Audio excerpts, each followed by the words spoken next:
aanhou. Jy staan een oggend op en is anders as ander oggende. Die bewustheid is daar dat die kruispunt van 'n nuwe dag, 'n nuwe lewensseisoen oombliklik aangebreek het. Die inner besef soos 'n gloeiende son sy verskyning op die horison gemaak het.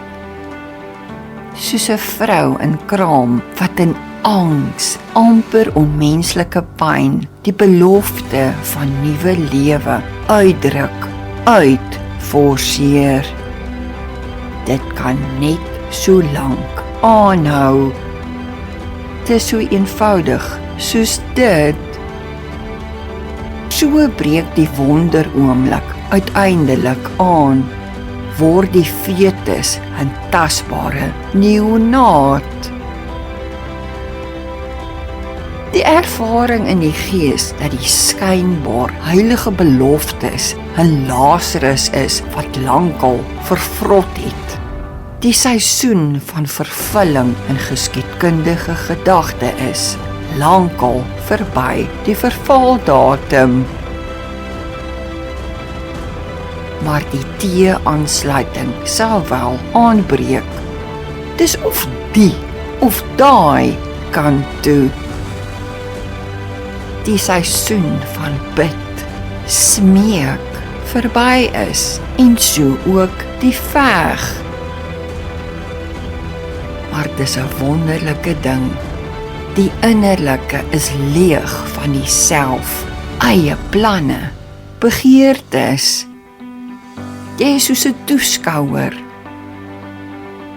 Sal hy besluit om jou aardse lewe kort te knip, sodat jy tot in alle ewigheid in sy heilige teenwoordigheid 'n volmaakte, vervulde bestaan sal hê? Of sal hy besluit om die jare wat die sprinkane die lewensoes kaal gevreet het, terug te gee?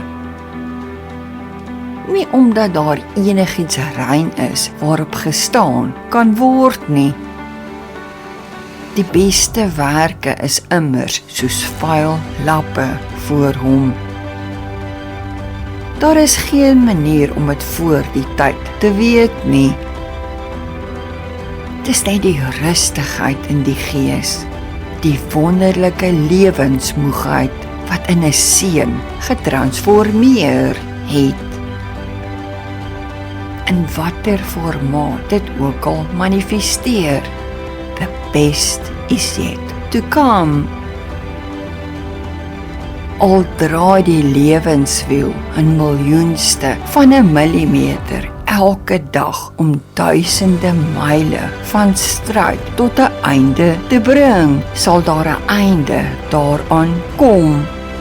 Sal die vrymaking van alles wat swaar en skynbaar oneindig was, wel aanbreek. Soos die heilige boek verklaar, daar is 'n tyd om te huil, 'n tyd om te lag, 'n tyd om gebore te word, 'n tyd om te sterf, 'n tyd vir elke seisoen in die siklus van 'n persoon se aardse bestaan. Werk alles ook ten goeie mee vir die wat hom liefhet.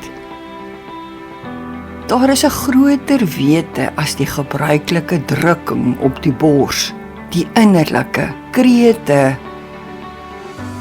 Die wete dat die oomblik van waarheid, van deurbraak aangebreek het.